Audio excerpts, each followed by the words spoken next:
Radhika Lobo, a luminary in economics. She currently leads a program chair for BA Honours at Vidyashilp University with interim roles in legal studies and governance and as director of IQAC.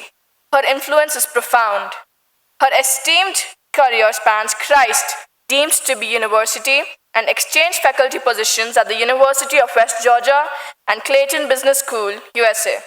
Holding MPhil and PhD degrees in economics, her expertise shapes academic excellence. She is here to deliver a keynote address on the topic Pedagogy in Liberal Arts University. Learn new things, adopt new ways. Let us welcome her with a huge round of applause. Yeah, good afternoon, everyone. And thank you, Ravi, for inviting me here. I must also mention that I appreciate the order in which you have lined up the speakers, because initially I was a little peeved, why me so late in the afternoon? But I realized that unless everybody really understands what is liberal arts, and then I can bring in what is the kind of pedagogy in liberal arts. So thank you so much for that. So I have been teaching for the last 35 odd years. Yes, I'm as old as the hills. But, both UG as well as postgraduate students. But every time I enter a new cohort, I think I learn new things, I unlearn certain things, which is what I heard one of the delegates speak about. I also adopt new ways as well as adapt these to the new set of students. So on that note, let me start whatever I have planned to present to all of you. So what is it that I plan to present? I have compiled the pedagogy that some of my colleagues and I have been adopting for the last 2 years at our university. Our university is a very new university, which is barely 3 years old, but we've taken students only for the last 2 years. So this is a compilation of that. So when I was preparing for this session, I came across two very interesting research papers, one by Jonathan Becker and one by Benjamin Andres. I could share these papers with either Sumanto or Ravi, and maybe some of you all could even go through it because there were certain kind of questions about whether liberal arts education is elitist. And one of the things that this paper talks about is how it is not elitist. So because it's not part of my talk today, I will leave it in that paper itself. And the paper also talks about how it came into the Eastern European countries after communism collapsed.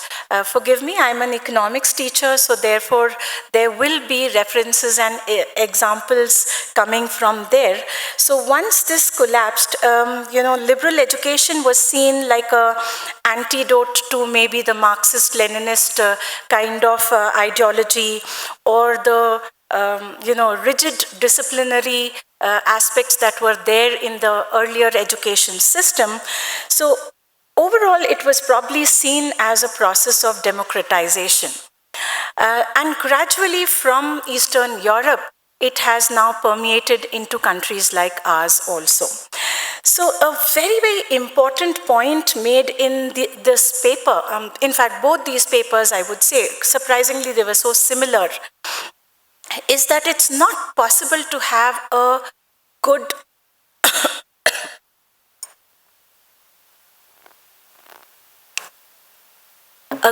liberal arts education system without a good nexus between, say, the administration, the pedagogy, as well as, the curriculum. So I promise you that except for this slide where there is a lot of text, there isn't any text in any other. And I'll just skip this one because this is just a definition of liberal arts, which is what I'm going to summarize at the end. We have two baskets. The previous speaker as well as the earlier speakers explained to you that in a liberal arts education system, you have certain foundation courses which everybody does. So across our schools, so I head the School of Liberal Arts and Design Studies at Vidyashilp, but even other schools, the students study some of these courses. And what I'm going to be speaking about is the pedagogy in some of these courses titled as either university core courses or program foundation courses. Basically, they are just the foundation level courses. So this is one such course which is called as Introduction to Gender Studies. So you can see here that this is our student Tanushri. What she has done is she did a lectem, which is a lecture demonstration.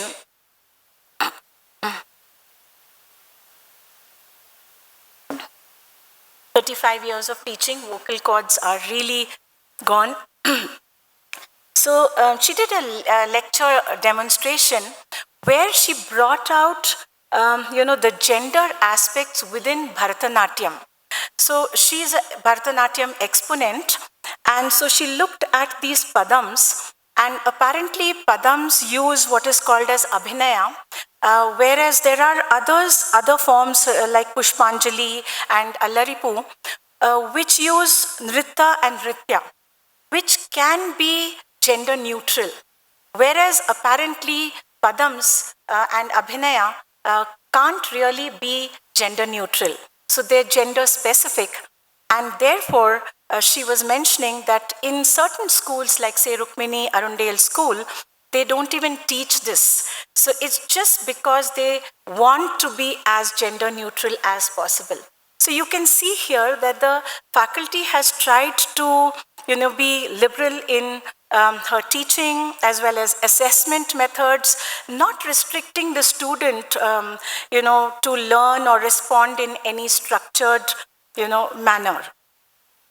The next course is a course that I have been teaching, which is macroeconomics. I don't know if that delegate who asked about wanting to learn economics is still here. And yes, so I would say that, no, there was another girl, lady, yes, you could be doing behavioral economics. Okay, so that's something which would go with your career trajectory. So what I noticed was the students went through an entire BA program and were not able to summarize what are the main essence of one particular economist's teachings, or even recognize the picture of an economist. So I gave them a small write-up about Keynes, and here is what they brought out afterwards. Of course, we discussed these things in class, and you can notice that, the trade cycles, which is part of Keynesian ideas, that has been brought out over there, like his own, his own life cycle has been brought out over there. And in this end, the conclusion, government has a role to play even in capitalist economies. In one line, they have summarized everything that Keynes teaches. So that's the macroeconomics course. And here is another very interesting course called as Introduction to Ethnography. So the previous speaker spoke about the difference between sociology and anthropology. This would be in an area closer to anthropology. And so the faculty here takes the students on a field visit. And the field visit was to a neighborhood called as Malleshwaram. And Malleshwaram Hogona means let's go to Malleshwaram in Kannada. So the students were asked to make a diary and, a reflective journal. Everybody's been talking about reflection as part of liberal arts. So these are some of the reflective journals. So the one on that side The one on top is a picture of Malleshwaram, which is now very clean, and apparently the community is responsible for this clean area. But at one time, there were a lot of fecal matter festered in that area, and that's why there's another student who's written a poem. And incidentally, when I was speaking with during lunch with one of our colleagues here, I was saying that we have a lot of students from foundation, places. And it's one of them, that is Ravish, who's written that from hell to Heinz and from shit to the finest. I'm sorry for using unparliamentary language here, but I'm just trying to tell you that's how open we allow our students to think. And that's why I was very happy to hear Rebecca speak, openly to her principal. And like one of the faculty, one of the resource persons said, such people are definitely the best people to come for liberal arts programs. On this side, the student then, felt that she can make an app and digitize the content for a culture walk in Malleshwaram. So she's made this as of now in her notebook, and she's already in the process of making this particular thing and she's numbered these spots, and she will be creating the entire thing. So I just thought it's really, really interesting concept. So these are two more courses, both coincidentally taught by the same faculty in 2 different semesters. Of course, it's co-taught by other faculty, but this particular faculty, she's trained in this Leacock pedagogy at the London International School for Performing Arts. So Chetna, who was here some time back, she asked all of us to explain in a non-verbal way how we are feeling today, right? So this is based on that. But again, to respond to the point that I made right in the beginning, that it's not elitist. So we do have lots of students who are not able to speak fluently in English, and or even if they do, their accents are very different. So they may feel a little, uncomfortable. And in order to overcome this, Spatika, that is the faculty there, uses this method where it's a non-verbal way of communication. So the whole thing of speaking, you first start off with this non-verbal way, so you become confident, and then it doesn't matter that whether your accent is not so good or your language is not so good. So that is what she has been trying to do. In the other one, it's a role play method. I'm certain that this is used in lots of business schools, but this is the Thomas Kilman conflict model, where again the faculty gives them some kind of a conflict situation, and through the role play method, the students have to come up with a solution to the whole thing. Then there is this course called as, there are 2 courses. One is epistemology and critical thinking. So epistemology is the prerequisite, that's right. It's the prerequisite for the critical thinking course. So what the students are doing over here is that they are writing different, for the same word, different words in different languages, or maybe phrases which mean the same thing in different languages. Now, while you may think that why are we doing such silly things in the university, the idea is that the student gets to understand the social, cultural, geographical perspective of that word maybe.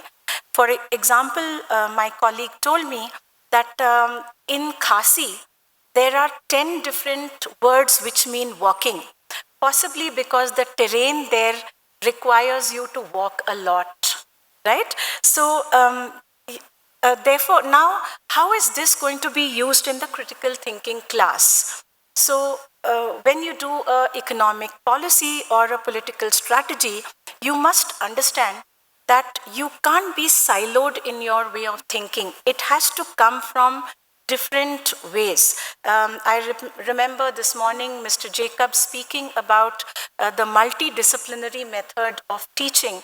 So it's a multidisciplinary method of thinking also. So you can't look at an issue from only one angle, you have to look at it from different angles.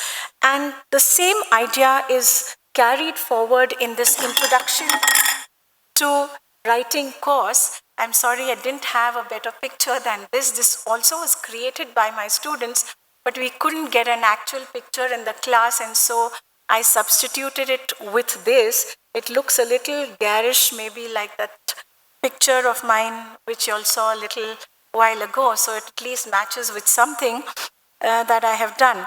So this introduction to writing course, the students start with the self, because generally it is the self who you know best. And then they are told that again, you don't exist in a silo, but you have like the home, the society, the globe.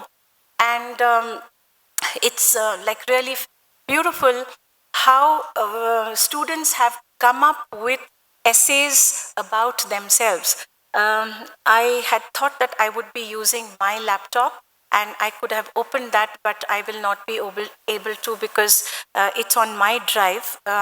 And so that Nathan is a student of ours who is who has a Korean mother and an Indian father. So he said initially he was not comfortable either in Korea nor in India because he is not as, his features definitely look Korean, but the color of his skin doesn't match. And so he was very awkward in both places. But over a period of time, because of the manner in which his family, helped him out, that's why he wrote that particular essay about his parents, and what they mean to him. That's the title of that essay. So they start off with that and then they go to another course called as academic writing. But given the time, I thought that I would skip that. This is another course which is called as Introduction to Psychology. Like I mentioned, most of these courses are what almost all students choose and do. So while teaching this particular course, Setu, who is the faculty, Dr. Setu, she thought of using the Navarasas, and then another faculty thought that she can join in and co-teach that particular topic and use the Sculpt Your Partner. So like the previous speaker said, that, based on maybe your cultural backgrounds or the corporate culture, they are not prepared for women who come out of these new age universities or new age homes, who will question authority, who will not like to just accept whatever has been given to them. So here also we try to sensitize the students, whatever be the background that they come from, that, okay, so apparently in this picture, the boy was told to sculpt the girl for anger. And you can see that she's looking quite subdued. So he was asked that, why can't the girl look very angry, like, that kind? So he said, but that's not how women normally react. So it's because of these stereotypes that's what comes out over there. And we are trying to sensitize the students that anger is an emotion. It's not, gender specific. You can be a boy who will get angry, or you can be a woman, a girl who can get angry. So that's something. And so they came up with an article in Teacher Plus, which is a publication of Azim Premji University. And that's the title of the article, and that's why I just put it up there. And finally, this is another course that I have been teaching myself, and that's called Globalization, Economic and Social Perspectives. Again, it's a first-year course. And during the course of their first year, they do another course from the School of Data Sciences called as Visualizing Data and Storytelling. So I attended a few of those classes, and I thought that let me give them a research paper. And the research paper was Industrial Revolution was the force behind new imperialism. So I said that read this paper and try and come up with, what it depicts in some in some pictorial manner. And then they showed that in 1800, see the extent of colonialism, while by 1914, because of industrialization, there was so much more amount of colonialism. And here down is, they are probably images from the internet. I'm not saying that they have created these, but what I'm trying to tell you is that they have been able to depict whatever was in the article. Here they talk about the trade routes and the goods that were being traded among the various countries. So that's that. And in conclusion, I'd just like to say whatever was written in that definition of what is liberal arts, that,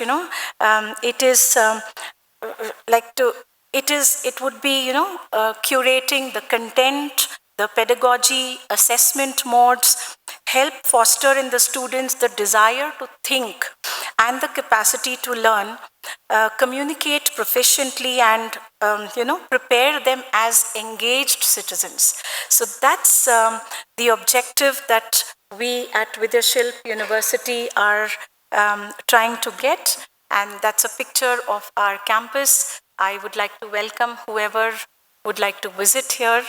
And thank you so much for inviting us. On behalf of my colleague Nitya and me, I'd like to say thank you once more for everything.